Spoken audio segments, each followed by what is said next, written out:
paz de Jesus permaneça em nossos corações.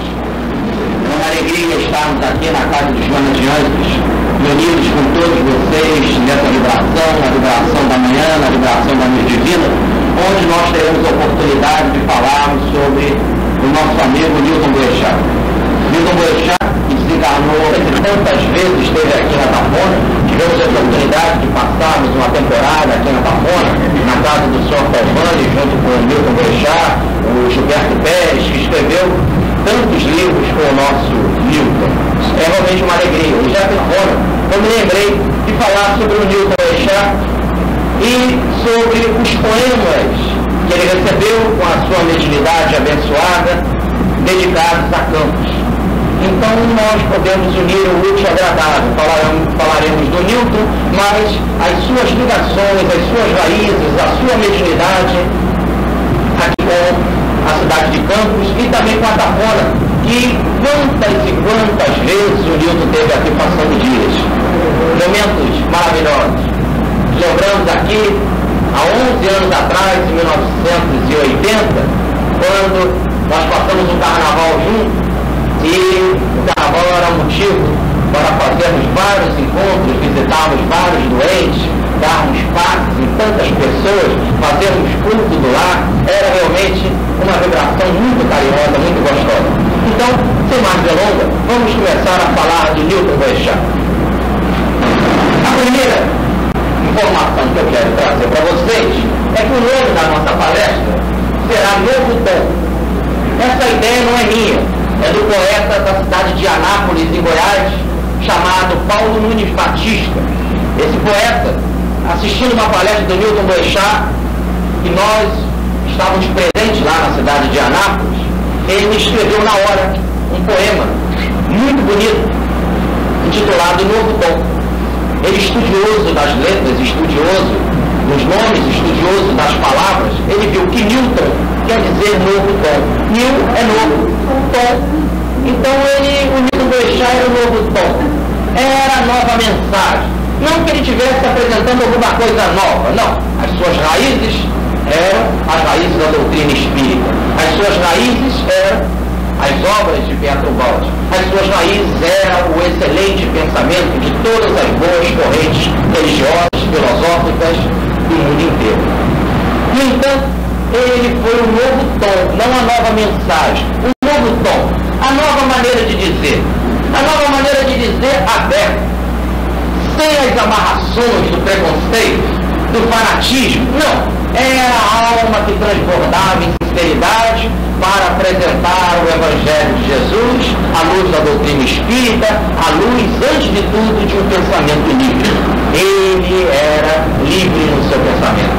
E por isso, as suas palestras eram didáticas, as suas palestras eram profundas, e mais ainda, as suas palestras tinham abertura e eram realmente livres para cada vez buscar novas verdades. Não era realmente preso e limitado a revelação nenhuma, muito pelo contrário. Esse era realmente um novo tom.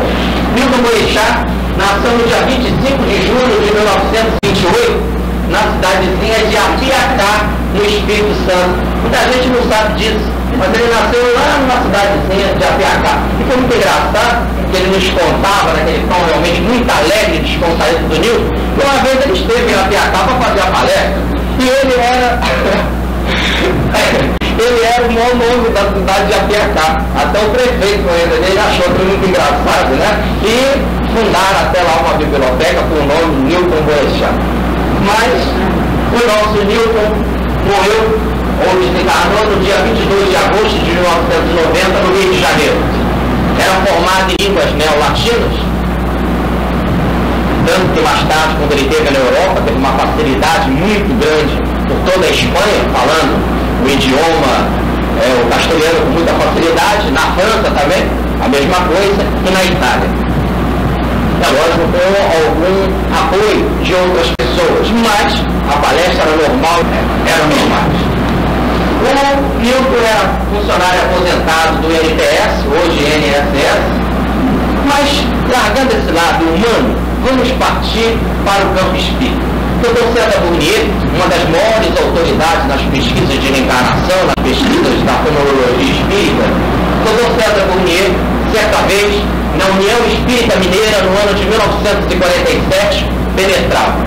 E já estava a hora avançada, todos esperavam, porque era a palavra do César, a reunião já ia começar e ele estava quase que atrasado. Ele passando, viu um grupo de jovens num campo e todos na expectativa, esperando o César Burnier. E quando ele passa, abre a sua visão espiritual, o seu mentor custódio diz assim: fala para o Camilo Chaves que não é você que irá falar hoje, e sim um daqueles jovens, o Newton Boechat. O Newton veio com a tarefa, ele usa a palavra missão, ele veio com a tarefa para divulgar a doutrina espírita e será um dos mais conhecidos nomes da doutrina espírita em todo o Brasil, nas Américas e na Europa. Isso aconteceu em 1947. O Newton então foi convidado para falar, falou 15 minutos sobre o Pai Nosso, diz o César Burnier, muito nervoso, muito agitado nas suas mãos, assim é que ele começou as suas atividades.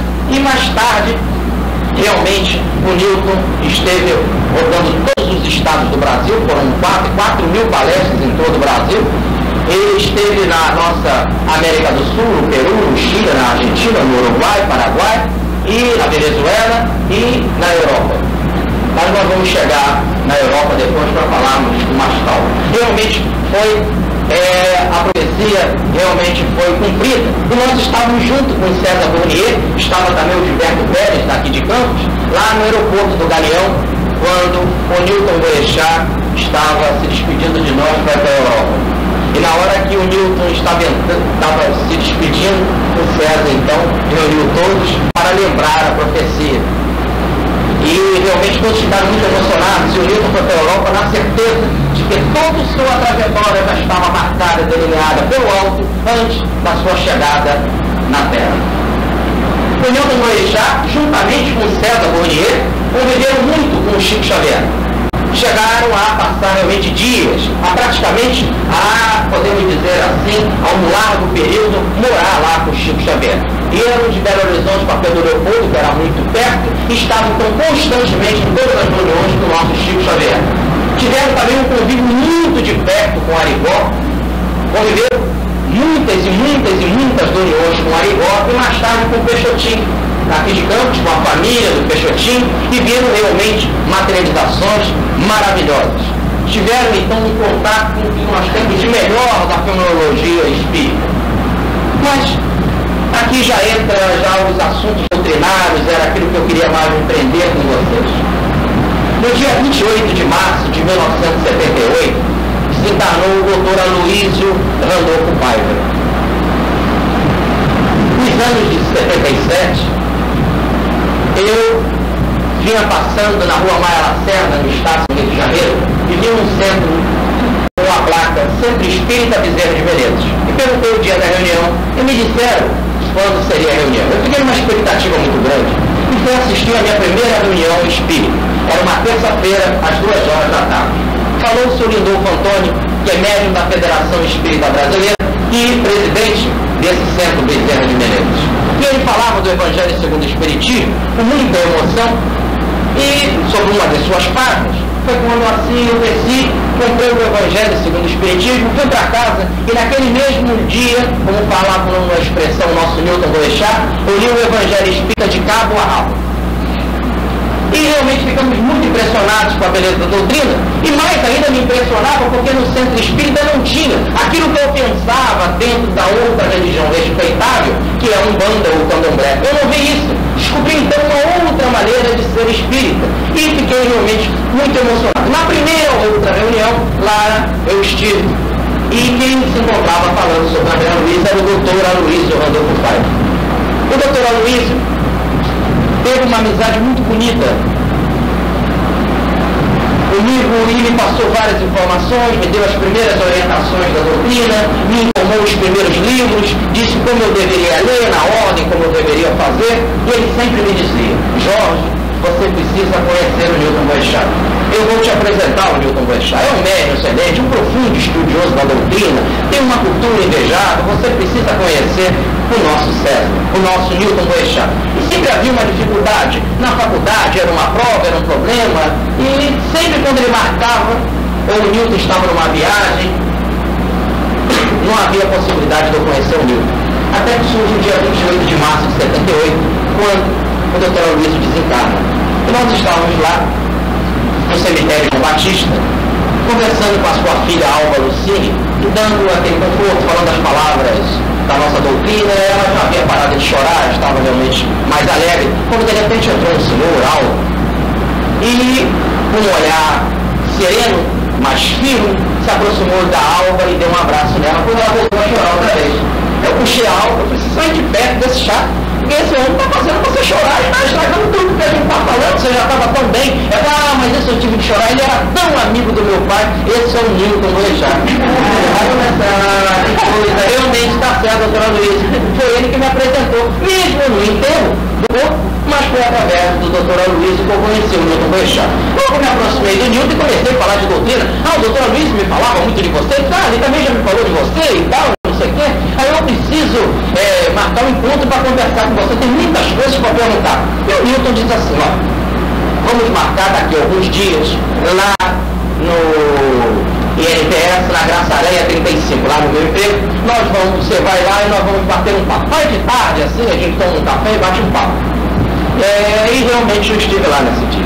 Eu fui com uma bolsa tiracolo e com uma outra sacola. E nessa sacola eu levava algumas obras de André Luiz, as obras todas de Kardec, algumas de Leon Denis, os 4 evangelhos de Gustave, tudo anotado, tudo listado e comparado, mais o livro Consolador e o livro A Caminho da Luz, para discutir com ele, tirar dúvidas, coisas que eu queria perguntar. E eu cheguei e disse, pô, não, vamos conversar. Eu botei os livros em cima, ele olhando com aqueles livros todos botados em cima da mesa, e eu falando, eu quero conversar sobre esses livros, eu tenho uma opção de coisa para perguntar. Ele guarda tudo, não, você não guarda esses livros todos. E eu guardei os livros, e talvez ele não quisesse conversar sobre isso. E para minha surpresa, ele conversou naturalmente horas, e a amizade ficou linda esse tempo todo, porque ele sabia tudo aquilo de cor. Sabia as páginas, os capítulos, onde que se encontrava cada uma daquilo que eu perguntava. E quando eu falava alguma coisa, está na pergunta tal, livro tal, capítulo tal, página tal, realmente ele não precisava dos livros. Tinha uma memória invejável. Foi a partir então do dia 28 de agosto que nós começamos a ficar juntos. E foi uma amizade muito interessante, porque no outro dia nós já estávamos juntos outra vez e ele disse, você precisa conhecer o César Fournier, lá na sua gangorra da eternidade, que era na sua residência, no apartamento na Avenida Atlântica, esquina com Miguel Lemos, onde ele chamava carinhosamente a sua casa de gangorra da eternidade, porque os espíritos fazem isso com a gangorra, vão em volta, através da mediunidade abençoada dele, do César, do Newton Boechat e de outros médicos que frequentavam a sua casa, e que nós ficávamos até de madrugada em conversas inesquecíveis. A ligação então foi muito forte, e já neste mesmo ano começamos a rodar no Brasil, eu e o Newton, Rio de Janeiro, São Paulo, Minas Gerais, Goiás, o Distrito Federal, fazendo dobradinhos. Metade do tempo para cada um. Às vezes ele começava, às vezes era eu que começava. E é muito interessante que nós tínhamos 2 palestras básicas, mais ou menos, era essas as palestras que a gente mais fazia. A primeira era o universo interior e o universo exterior. Eu começava falando do universo exterior, o cosmonauta, que viaja pelos espaços afora, entrando pela área científica. E o Newton falava do cosmonauta psíquico, o mergulho no universo interior. Foi assim que realmente nós fizemos várias vezes esse tema em tantas cidades, principalmente em São Paulo, em Minas Gerais, em Goiás, quantas vezes estivemos juntos apresentando esse tema. E também uma outra palestra chamada Amor, Alimento das Almas, em que ele começava discursando sobre o amor na filosofia, e eu terminava no campo evangélico falando de Maria de Madalena.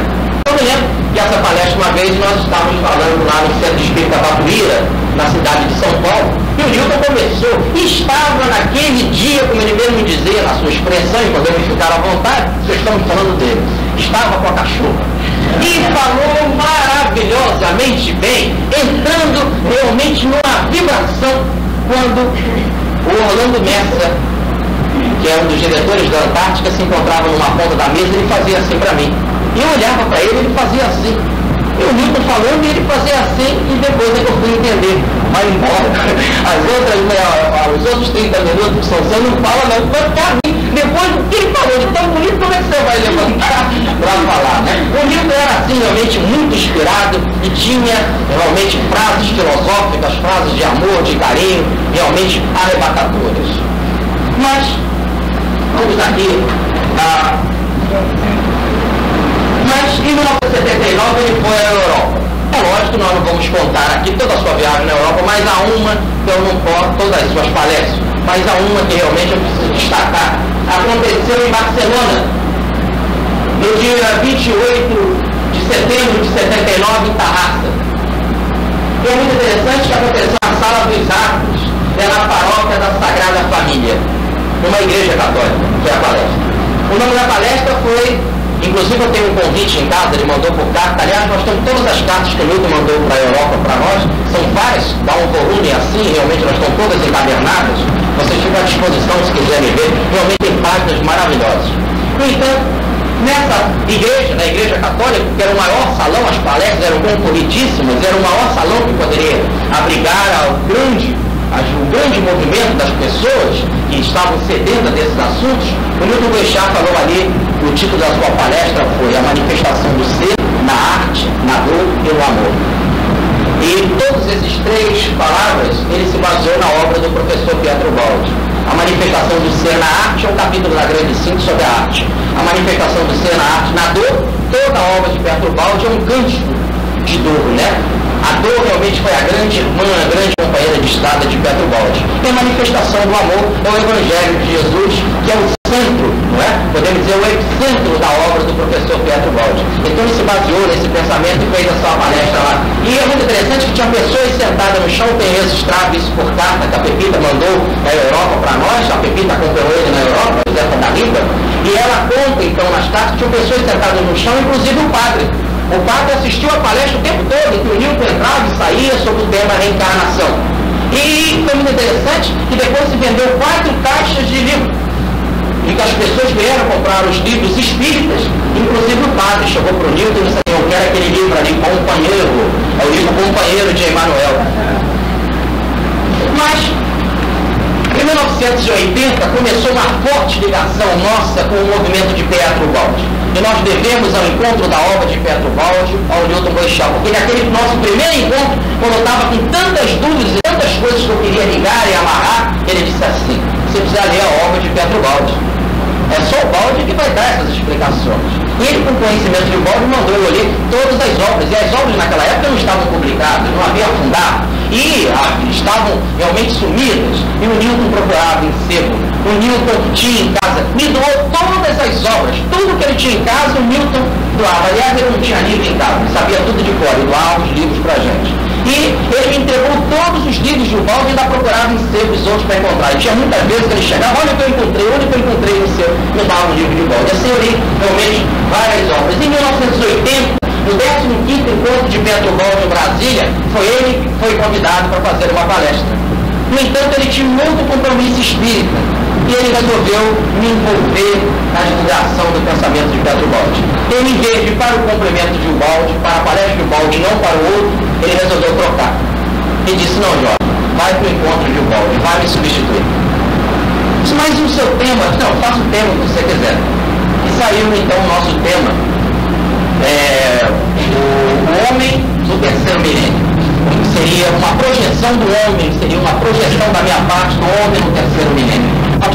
Fazer alguma coisa, um termo de comparação ou algum trabalho que pudesse realmente substituir o Newton Boechat. Mas foi o que a gente realmente pode fazer, projetando o homem para o terceiro milênio. Ele nos deu essa oportunidade. No outro ano, em 1981, houve o 16º encontro de Pietro Baldi e nós fomos juntos. Eu falei sobre o problema da riqueza e ele falou essa mesma palestra, a manifestação do ser na arte, na dor e no amor. E então começamos a fazer várias palestras juntos, a pensarmos juntos sobre a obra de Pietro Baldi. E então, quando nós fizemos esse roteiro, que é chamado, como o Paulinho também colocou, Encontro com Pietro Baldi, nós não poderíamos falar do Newton Boechat sem falar da sua colocação de grande divulgador do pensamento de Pedro Baldi. Talvez uma das pessoas que mais tenha divulgado Pedro Baldi através de palestras por todo o Brasil. É lógico, sempre acoplando o pensamento do professor Pedro Baldi ao público que ele estava falando. No entanto, no ano de 1983, o Newton Boechat deixou a sua casa na rua Dunquerne, em Bangu, e foi procurar uma casa mais para perto, no centro da cidade, no Rio de Janeiro. E, juntamente conosco, começou a procurar essa casa. Fechou a sua casa em Bangu e foi morar conosco. Naquela época, ainda já havia nascido meu Luquinha. O Luquinha era pequenininho e o Nilton então ficava lá em casa. Eu, a Regina, o Luquinha e o Nilton. Ele ficou quase que 3 meses com a gente. Todos os dias nós íamos com muita calma procurar uma casa, um apartamento para ele alugar. Até que ele encontrou uma bem pertinho da gente, na rua do Matoso, onde ele morou ali realmente muitos anos. Só no final é que ele realmente foi se mudar para um apartamento também perto, na Praça da Bandeira. Então o ano de 83 foi muito gostoso porque ele conviveu conosco ali dias, direto, né, com a nossa família. Mas vamos falar da abertura do pensamento do Newton. O Newton, ele escreveu um artigo intitulado que a ele cabia fazer um mosaico. Ele entendia por isso, a ele cabia fazer um mosaico. Ele dizia assim: a mim cabe comparar Kardec, Gusten, Pedro Baldi, Emmanuel e André Luiz. A mim cabe fazer isso. Ele não está dizendo que você e o outro devem fazer. A ele cabe fazer isso.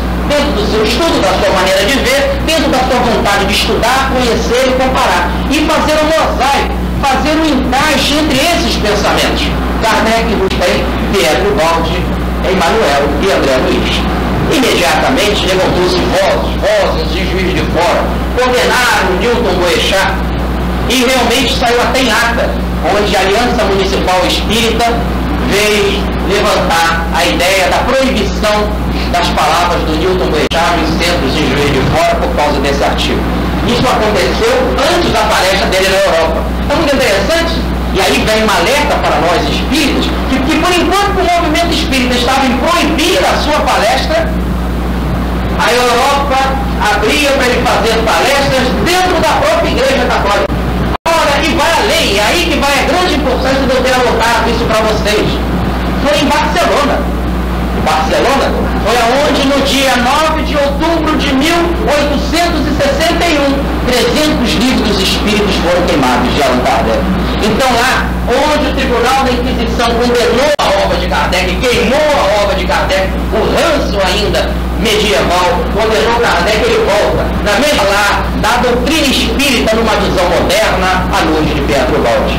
E nós vemos ainda o nosso ranço ainda não compreendendo, parando, freando, dando cala-boca. Mas isso são dos homens. Como Newton sofreu, como realmente o seu coração ficou pequeno, como criança realmente ficou com os olhos marejados d'água, mas no entanto não desanimou.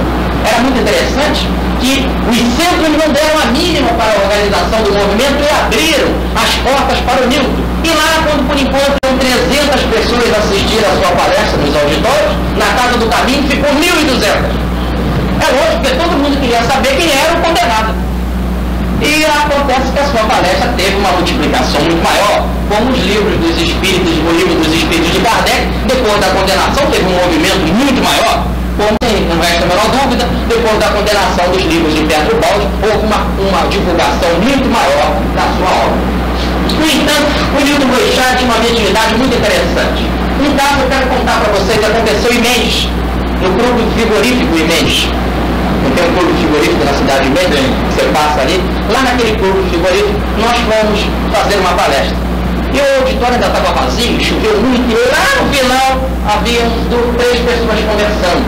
Quando nós chegamos na porta do clube, o Newton Boechat já muda e vai em partes firmes para aquele grupo. Ele não conhecia ninguém, era a primeira palestra ali naquele clube, era a primeira palestra de, podemos dizer, de porte na cidade. E quando ele parte para cima daquelas pessoas, eu o acompanho. E ele chega perto de um homem, vira-se para ele e diz assim: está aí do seu lado o senhor Zico Costa.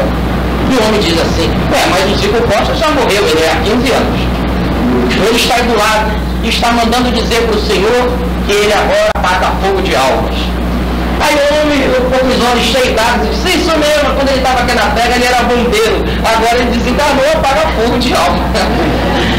E o Newton então continua a revelação dizendo assim, ele manda dizer que hoje ele não pôde trazer a cara metade. Aí o homem vibrou mais ainda e disse, realmente é verdade, a sua esposa desencarnou e ele sempre chamava a sua esposa de cara metade. Era a sua metade que ia para todos os lados, mas hoje por algum motivo não pôde vir. Um outro caso aconteceu em Goiás, na cidade de Trindade, que fica a alguns minutos da cidade de Goiânia. A cidade de Trindade é onde há a festa do Divino Espírito Santo, uma cidade então totalmente, eminentemente católica, e que toda ela vive para a festa do Divino. Festa do Divino esse, que a Mocidade Independente de Padre Miguel, uma das escolas de samba do Rio de Janeiro, homenageou através de um samba campeão sobre a festa do Divino naquele ano. E no entanto, nós chegamos lá nessa cidade, então toda de estrutura católica, a palestra foi no clube, porque não havia instituições espíritas, a palestra foi no clube Holy Dance. E lá estava o Milton Boechat no Holy Dance, cheio de patinhos nas paredes, falando sobre a doutrina. E nós assistindo a palestra. Quando, ao terminar a palestra, do lado dele, vejo ele completamente mudado e descendo, indo em direção de uma pessoa. E eu imediatamente fui atrás dele. Era uma senhora de idade, que estava no primeiro banco, uma senhora forte. Ele vira-se para a moça, para a senhora, e diz assim, está aí do seu lado a Dona Maria do Ano. E ela ficou assim, mas a Dona Maria do Ano é minha madrinha, mas ela já desencarnou. O Newton sim, já desencarnou há 52 anos. Aí ela ficou, não, mas realmente ela está mandando dizer para a senhora que não dá ferroada em ninguém. Nesse exato momento, a moça ficou muito sem graça. Vocês imaginem pessoas do interior, quando vê alguém de fora, e lá longe alguém falar uma coisa dessa numa palestra espírita. Ela realmente ficou muito sem graça. E o Newton falou assim, não fica assim não, minha irmã. Como é que era o nome dela todo? E ela falou, o nome dela, da minha madrinha, Maria do Otto Pinambá Marimbondo. Ela está dizendo que ela é marimbondo, mas não dá ferroada em ninguém. Eram assim os fenômenos do Rio, fenômenos alegres, firmes, de provas realmente irrefutáveis. Mas o que ele pensava sobre mediunidade? Ele achava que a mediunidade não era uma coisa estática, ele aprendeu isso com o Pedro Bono no livro As Lourdes. Ele acha que deve haver um esforço sempre do médium para ele subir através da dimensão da moral, para que o espírito possa descer menos. O objetivo da mediunidade é que o médium cada vez suba mais através do amor e do estudo. Por isso, diz o Espírito de Verdade, amai-vos, eis o primeiro mandamento, instruí-vos, eis o segundo. Então, conforme o médium vai se elevando, cada vez o espírito precisa descer menos, e a descida dos ideais não fica tão truncada, e a mensagem sai mais límpida. Daí o objetivo da mediunidade é estudar. Médium que não estuda é porta aberta, obsessão, dizia Newton Boechat. E médium que diz que não precisa ler o livro dos médios porque o seu mentor ensina, pode ter certeza que não é mentor, é obsessor. Porque não precisava Kardec fazer o trabalho que fez se o seu mentor te dá em 5 minutos. É inadmissível, o plano espiritual nunca somou com a preguiça, muito pelo contrário. Newton Boechat então sempre fala da necessidade da elevação moral através da sensibilidade, através da prática do amor, para que o fenômeno saia o menos truncado possível. Ele escreveu 5 livros. O primeiro livro, chamado Ide Pregai, foi publicado pela editora da Federação Espírita Brasileira em 1971. Há um capítulo muito bonito ali sobre a inauguração da Federação Espírita em Brasília, quando ele e Divaldo Franco fizeram a inauguração. O Divaldo falou no primeiro dia sobre Deus, e no outro dia o Newton Boechat falou da linha da Federação Espírita Brasileira. A linha estatutária da Federação, o binômio Kardec nos tem. Disse que quando ele falou desta linha, o espírito Bittencourt Sampaio tomou ele e deixou a plateia completamente arrebatada em êxtase espiritual. E ao terminar a palestra, o Divaldo se aproxima do Newton e diz assim, Newton, sabe quem estava te esperando? O Newton disse, sei, era o Bittencourt Sampaio, porque o Jardel disse que ia sair para o Bittencourt entrar quando fosse falar da linha da Federação Estrela. O Divaldo falou assim, isso mesmo, era o Bittencourt Sampaio. Só que disse o Divaldo, eu não vi o Bittencourt Sampaio. O Newton disse também, eu não vi, eu só senti a vibração dele. E o Divaldo, o que eu vi era um lírio em luz. Bittencourt Sampaio é um dos guias que supervisiona o espiritismo evangélico no Brasil. E já lá no livro Voltei de Irmão Jacó, ele se manifesta em forma de estrela e vem receber e dar as boas-vindas ao Fred Tigre, que é o nosso irmão Jacó. No entanto, Newton Boechat também escreveu o livro O Espinho da Insatisfação, dizendo que todos os erros que nós fazemos, nós somos espinhos na carne do Cristo, mais uma vez provocando dores para o seu martírio. E nesse livro o Espinho da Insatisfação, há um capítulo precioso. Primeiro, eu tive a oportunidade de ser a primeira pessoa a ser presenteada com esse livro. Nós estávamos conversando lá no INSS, na Graça Aranha, quando de repente eu tô um rapazinho, falou assim, sou o Newton Boechat? Eu disse, pô, não sou eu. Se mandaram entregar isso aqui para o senhor. Era o rapaz que era o boy contínuo da federação, mandava entregar um volume. Quando ele abriu, era o seu livro publicado. Ele imediatamente, completamente emocionado, ele pegou o livro, fez uma dedicatória muito bonita e me presenteou, antes mesmo de folhear o livro. E o Espinho da Insatisfação tem um capítulo muito bonito sobre a queda espiritual. Uma das páginas mais bem escritas, num português admirável, como só o Newton conhecia, realmente maravilhosa página sobre a queda espiritual. Vale a pena vocês olharem com atenção. Depois tem o livro do Átomo Arcanjo, que ontem duas pessoas foram sorteadas no nosso ônibus e que a nossa amiga acabou de receber hoje, do Átomo Arcanjo, né? Já vai receber? Ah, não era para contar? É mentira! Não vai receber, não, mentira. A questão do Átomo Arcanjo, está aqui ele para dedicatória. Nesse livro tem vários poemas do Newton. E assim acontece com esses 3 livros que eu posso resumir. O do Átomo Arcanjo, que foi publicado pela Casa Espírita Aureliano de Niterói, em 1984, em parceria com o Dr. Gilberto Pérez Cardoso, daqui de Campos, que tem uma casa aqui em Atafona. Ele saiu um outro livro chamado Na Madureza dos Tempos, também publicado pela Casa Espírita Aureliana, em 1987, também com o Dr. Gilberto Pérez Cardoso. E um quinto livro chamado A Quem Além das Fronteiras de Ensino, também pela Casa Espírita Aureliana, do Dr. Gilberto Pérez Cardoso. Esses foram os livros que ele escreveu. Nesses 3 livros aqui, os 3 últimos, aí existe a produção mediúnica do Newton Boechat. O Newton ele entra com a produção mediúnica. E o Gilberto Pérez, no linguajar profundo, mais simples, acessível a todos, ele comenta a produção mediúnica do Newton e explica essa produção à luz da doutrina espírita.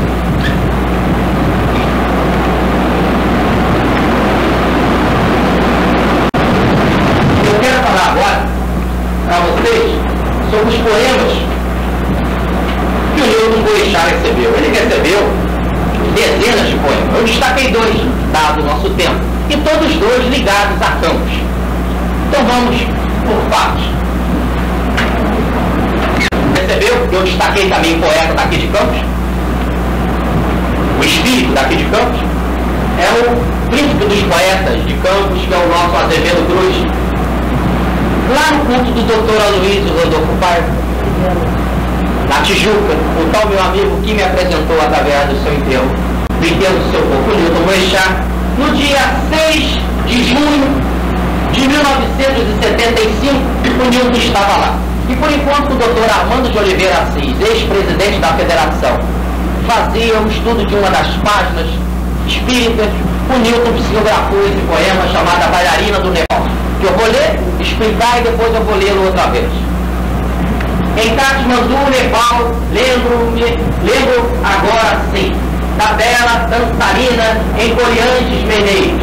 Eila, desnuda a turba os seus rosados seios, e na dança serpenteia o colar de marfim. Seus olhos são sensuais, untada em beijoinho. É toda a languidez, provoca 1000 anseios, e da multidão assura os instintos mais feios, e ao olhá-la, embevecido, um velho mandarim. Depois da morte, vem e leva a bailarina. As pulseiras de jade e as filigramas de ouro são lançadas ao léu junto a templo budista. No Brasil localizo a antiga libertina. Do distante Nepal, do pequeno tesouro, mendiga Deus dará numa praça campista. A bailarina do Nepal é um personagem muito conhecido daqui de Campos. Mas o que é interessante é que quando o Newton Boechat recebeu essa poesia, ele recebeu lá no Rio de Janeiro. Ele não conhecia essa personagem encarnada que o Espírito diz aqui. Ele estava lá no culto do Dr. Aloysio, na rua Antônio Basílio, na Tijuca. 40 dias depois, ele em contato com a filha do Peixotinho e com seu esposo também, e com outras pessoas daqui de Campos, eles tentaram procurar essa pessoa. E a entidade do Azevedo Cruz disse que a tal mendiga estava hoje hospedada numa das casas de socorro daqui de Campos. E que ele poderia procurá-la, que ele iria encontrar, porque ela era uma personagem muito conhecida aqui de Campos, é a Rosinha Rã. E aqui cabe uma colocação, eu trouxe aqui a foto dela, depois vocês poderão ver com calma, está aqui a Rosinha Rã.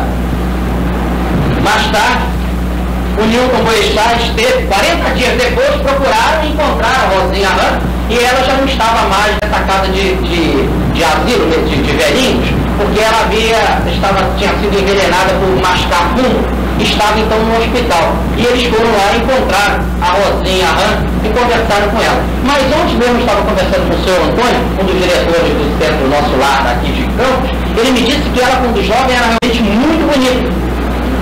E, levantando até uma fofoca do além, a gente adora fofoca, diz lá o nosso amigo que parece que o nosso Azevedo Cruz teve até uns flertes com a Rosinha, que só depois virou Rã. Bom, o que acontece então, que ela começou a mendigar na Praça de Campos. Ela corria atrás de meninos tacando pedra, porque os meninos chamavam ela de Rosinha Rã, ela não gostava disso. Tanto que o Newton teve cuidado de não chamá-la nunca de Rosinha Rã, e sempre a Rosinha. Mas é interessante que quando ele esteve lá visitando ela pediu, como todas as velhinhas que a gente visita, pede bala, docinhos, biscoitos, né? Ela não. Pediu batom, pó de arroz, colares, né? Enfeites e dinheiro. É o que ela pediu. E dinheiro eles deram na hora. E numa outra visita levava um batom e pó de arroz. E o nosso Antônio, onde até nos lembrava, que eles levavam o batom que ela passava várias vezes, o batom enchia realmente de pó e ficava realmente toda prosa e tal. E gostava quando levava os escolares, ela colocava e tal. Ela gostava disso. Tinha 96 anos. Olha a força da encarnação. Por isso que diz o Espírito. Em Katmandu, Nepal, lembro-me agora assim, da bela dançarina em coreantes meneios. Eila, desnuda a turba os seus rosados seios, e na dança se enterteia o seu colar de marfim. Seus olhos são sensuais, untada em beijoim. É toda languidez, provoca mil anseios. Da multidão, assura os instintos mais feios, e ao olhar envelhecida, um velho mandarim. Depois da morte vem e leva a bailarina. As pulseiras de jade e as filigranas de ouro são largadas ao léu junto a templo budista. No Brasil, localizo a antiga libertina, do distante Nepal, do pequeno tesouro, mendiga a Deus dará numa praça campista. Vamos para o nosso último poema que nós selecionamos. Meus amigos, esse poema, também de Azevedo Cruz, foi recebido aqui em Campos, no Centro Espírita Araci, no dia 27 de março de 1975, aqui numa palestra que ele fez em Campos. E o nome é Recordando a Lenda do Urural. Então deixa eu contar para vocês viram o Paraíba Belo, viram o Paraíba desagando aqui no mar de Atafona, a sua força penetrando pelo mar e marcando numa extensão muito grande as suas águas, né? Dividindo as águas do Paraíba e as águas do mar. Ou, como disse o nosso amigo, ele vem de tão longe lá de São Paulo para aqui em Atafona beijar o mar. Foi assim que você me disse hoje? Isso é poeta também. Olha, o que acontece então é que conta a lenda que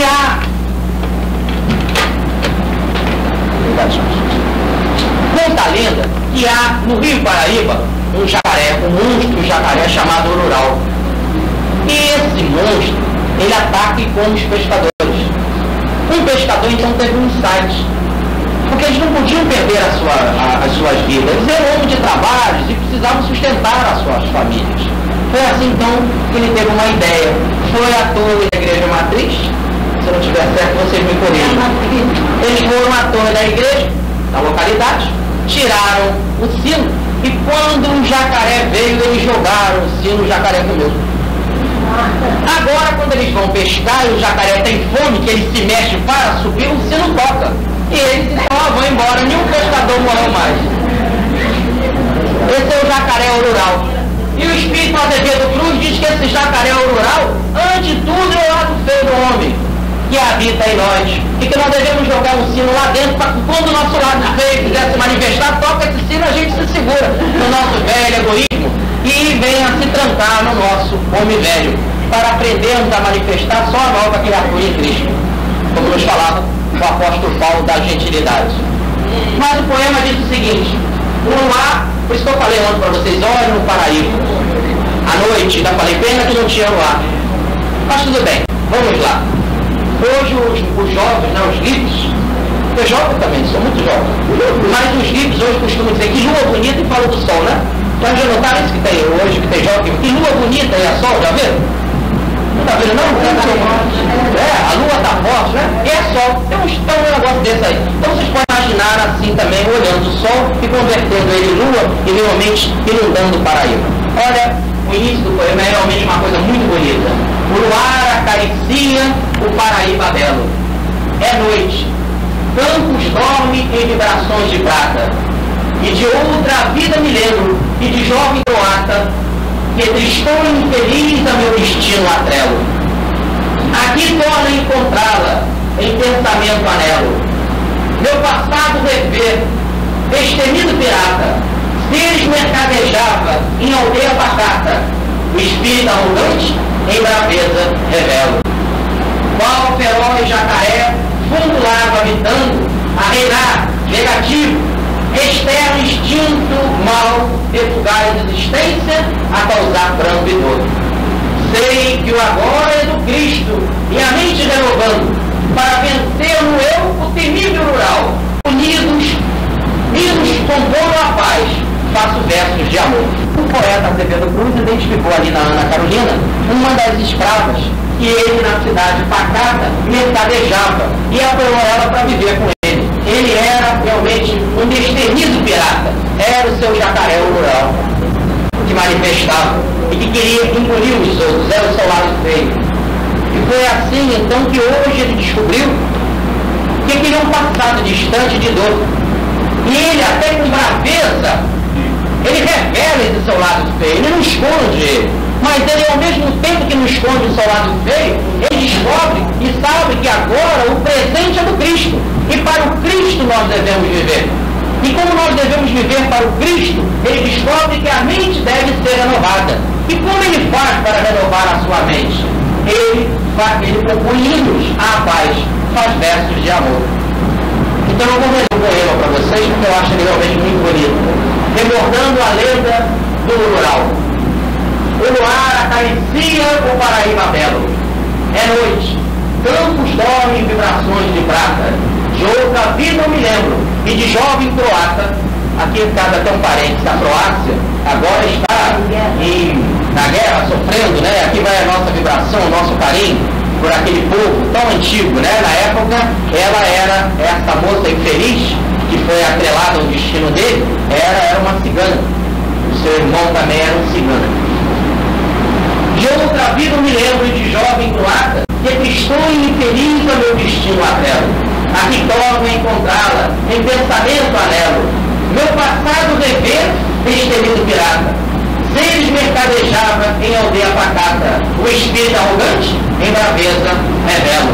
Qual feroz jacaré, fundo lago habitando, a reinar negativo, externo instinto mal de fugaz existência, ao causar pranto e dor.